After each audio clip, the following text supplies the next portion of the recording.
Middle ഈസ്റ്റിൽ സംഘർഷം കനക്കുന്നതിനിടെ Iranian ഡ്രോണുകളെ നേരിടാൻ പുതിയ ആന്റി ഡ്രോൺ സംവിധാനമായ മെറോപ്സ് വിന്യസിക്കാൻ അമേരിക്ക ഒരുങ്ങുന്നു. ഇറാന്റെ പക്കലുള്ള ഷാഹദ് ഡ്രോണുകളെ തടയുന്നതിൽ നിലവിലെ പ്രതിരോധ സംവിധാനങ്ങൾ പരാജയപ്പെടുന്നു എന്ന തിരിച്ചറിവിനെ തുടർന്നാണ് പെന്റഗണിന്റെ ഈ നീക്കം. ഇറാനെതിരെ അമേരിക്ക നടത്തുന്ന ഓപ്പറേഷൻ എപ്പിക് ഫ്യൂറിയുടെ ഭാഗമായി മിഡിൽ ഈസ്റ്റിലെ US സൈനികർക്ക് പരമാവധി സുരക്ഷ ഉറപ്പാക്കുകയാണ് ലക്ഷ്യമെന്ന് പ്രതിരോധ സെക്രട്ടറി പീറ്റ് ഹെക്സെറ്റ് പറഞ്ഞു. വരും ദിവസങ്ങളിൽ തന്നെ ഈ സംവിധാനം മേഖലയിൽ പ്രവർത്തന സജ്ജമാക്കും. എന്താണ് മെറോപ്സ് എന്ന് പരിശോധിക്കാം. പെരനിയൽ ഓട്ടോണമി എന്ന കമ്പനി വികസിപ്പിച്ചെടുത്ത AI സാങ്കേതികവിദ്യ ഉപയോഗിച്ച് പ്രവർത്തിക്കുന്ന ചെറിയ വിമാനങ്ങളാണ് മെറോപ്സ്. ഇതിനെ ഡ്രോണുകളെ വേട്ടയാടുന്ന ഡ്രോൺ എന്ന് വിശേഷിപ്പിക്കാം. ആശയവിനിമയ സംവിധാനങ്ങൾ ജാം ചെയ്യപ്പെട്ടാലും സ്വയം പറക്കാനും ശത്രു ഡ്രോണുകളെ കണ്ടെത്തി നശിപ്പിക്കാനുമുള്ള കഴിവാണ് ഇതിന്റെ ഹൈലൈറ്റ്. നിലവിൽ പേട്രിയറ്റ്, താഡ് തുടങ്ങിയ കോടികൾ വിലയുള്ള മിസൈൽ പ്രതിരോധ സംവിധാനങ്ങളാണ് ഡ്രോണുകളെ തടയാൻ US ഉപയോഗിക്കുന്നത്. വെറും $50,000 മാത്രം വിലയുള്ള ഇറാനിയൻ ഡ്രോണുകളെ തകർക്കാൻ ദശലക്ഷക്കണക്കിന് ഡോളർ ചിലവഴിക്കുന്നത് വലിയ സാമ്പത്തിക ബാധ്യതയാണെന്ന് US അധികൃതർ ചൂണ്ടിക്കാട്ടി. ഇതിന് പരിഹാരമായാണ് ചിലവ് കുറഞ്ഞതും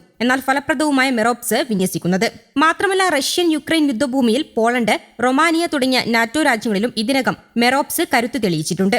ഷാഹദ് ഡ്രോണുകളെ പ്രതിരോധിക്കുന്നതിൽ യുക്രൈനിന്റെ സഹായം US തേടിയതായി പ്രസിഡന്റ് വൊളോഡിമിർ സെലൻസ്കി തന്നെ വ്യക്തമാക്കിയിട്ടുമുണ്ട്. ഡ്രോണുകൾ ചിലപ്പോൾ പക്ഷികളോ ചെറിയ വിമാനങ്ങളോ ആയി തെറ്റിദ്ധരിക്കപ്പെട്ടേക്കാം. ഈ ഭീഷണികളെ വേഗത്തിൽ തിരിച്ചറിയാനും നിർവീര്യമാക്കാനുമാണ് മെറോപ്സ് പ്രത്യേകം രൂപകൽപ്പന ചെയ്തിരിക്കുന്നത്. മെറോപ്സ് പ്ലാറ്റ്ഫോം ഒരു ഇടത്തരം പിക്കപ്പ് ട്രക്കിന്റെ പിൻഭാഗത്ത് ഉൾക്കൊള്ളാൻ കഴിവുള്ളവയാണ്. വരുന്ന ഡ്രോണുകളെ കണ്ടെത്താനും AI സാങ്കേതികവിദ്യ ഉപയോഗിച്ച് അവയെ തടയാനും ഇതിന് കഴിയും. ഉപഗ്രഹ സിഗ്നലുകളോ ഇലക്ട്രോണിക് ആശയവിനിമയങ്ങളോ തടസ്സപ്പെടുമ്പോൾ പോലും പ്രവർത്തിക്കാൻ കഴിയുന്ന തരത്തിലാണ് ഈ സംവിധാനം രൂപകൽപ്പന ചെയ്തിരിക്കുന്നത്. അതേസമയം 8ാം ദിവസവും തുടരുന്ന പശ്ചിമേഷ്യൻ യുദ്ധത്തിൽ ഇറാനിലെ പടിഞ്ഞാറൻ മേഖലകളിലും തലസ്ഥാനമായ ടെഹ്റാനിലും ഇസ്രായേൽ വ്യോമാക്രമണം നടത്തി. ഇറാനിൽ ഇതുവരെ മരണം 1332 കടന്നപ്പോൾ ലെബനോനിൽ 217 പേർ കൊല്ലപ്പെട്ടു. അതേസമയം തെക്കൻ ഇസ്രായേലിലും ടെൽ അവീവിലും ഇറാൻ നടത്തിയ മിസൈൽ ആക്രമണങ്ങൾ തടഞ്ഞതായി ഇസ്രായേൽ സൈന്യം അവകാശപ്പെട്ടു. എങ്കിലും പലയിടത്തും മിസൈൽ അവശിഷ്ടങ്ങൾ പതിച്ച് നാശനഷ്ടങ്ങൾ റിപ്പോർട്ട് ചെയ്തിട്ടുണ്ട്.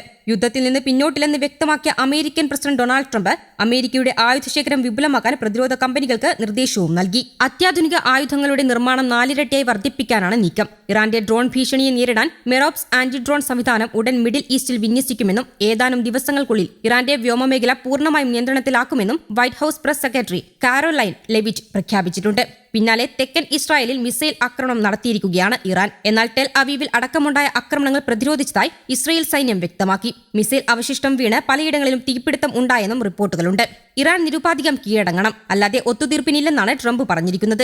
ആയുധശേഖരം വിശാലമാക്കാൻ പോകുകയാണ് അമേരിക്കയെന്നും അദ്ദേഹം പറഞ്ഞു. അത്യാധുനിക ആയുധങ്ങളുടെ നിർമ്മാണം 4 ഇരട്ടിയായി വർദ്ധിപ്പിക്കും. ഇതിനായി പ്രതിരോധ നിർമ്മാണ കമ്പനികളുമായി ധാരണയായെന്നും ട്രംപ് പ്രഖ്യാപിച്ചു. പ്രമുഖ പ്രതിരോധ നിർമ്മാണ കമ്പനികളുടെ തലവന്മാരുമായി കൂടിക്കാഴ്ച നടത്തിയതിനു ശേഷമാണ് ട്രംപിന്റെ ഈ പ്രഖ്യാപനം. ഇറാനുമായി ചേർന്ന് US അടുത്ത ഭരണാധികാരിയെ തിരഞ്ഞെടുക്കാൻ പോകുകയാണ്. അത് ചെയ്യേണ്ടതുണ്ട്. US ഇസ്രായേൽ ആക്രമണത്തിൽ വധിച്ച ഇറാന്റെ പരമോന്നത നേതാവ് ആയത്തുള്ള അലി ഖമനേയിയുടെ മകൻ മുജ്തബ ഇറാന്റെ പരമോന്നത നേതാവാകില്ലെന്നും ട്രംപ് പറഞ്ഞു. ഇറാന്റെ ഭരണാധികാരിയെ തിരഞ്ഞെടുക്കുന്നതിൽ US ഭാഗമായി കഴിഞ്ഞാൽ എല്ലാ 5 വർഷം കൂടുമ്പോഴും ആക്രമിക്കേണ്ടി വരില്ല എന്നും ട്രംപ് കൂട്ടിച്ചേർത്തു. കീഴടങ്ങലിന് ശേഷം ഇറാനിൽ തനിക്ക് സ്വീകാര്യമായ ഒരു പുതിയ നേതൃത്വം വരികയാണെങ്കിൽ തകർന്നുപോയ ഇറാന്റെ സമ്പദ് വ്യവസ്ഥയെ പുനർനിർമ്മിക്കാനും കരുത്തുറ്റതാക്കാനും അമേരിക്കയും സഖ്യകക്ഷികളെയും സഹായിക്കുമെന്നും ട്രംപ് വാഗ്ദാനം ചെയ്തു. ഇറാനെ വീണ്ടും മഹത്തരമാക്കുക എന്നതാണ് തന്റെ ലക്ഷ്യമെന്നും ട്രംപ് കൂട്ടിച്ചേർത്തു. അതേസമയം ചില രാജ്യങ്ങൾ സമാധാനത്തിനായി മധ്യസ്ഥ ശ്രമങ്ങൾ ആരംഭിച്ചിട്ടുണ്ടെന്ന് ഇറാനിയൻ പ്രസിഡന്റ് മസൂദ് പെസഷ്കിയൻ അറിയിച്ചു. മേഖലയിൽ ശാശ്വതമായ സമാധാനമാണ് ആഗ്രഹിക്കുന്നതെങ്കിലും രാജ്യത്തിന്റെ അന്തസ്സും പരമാധികാരവും സംരക്ഷിക്കുന്നതിൽ വിട്ടുവീഴ്ചയുണ്ടാകില്ലെന്ന് അദ്ദേഹം വ്യക്തമാക്കി.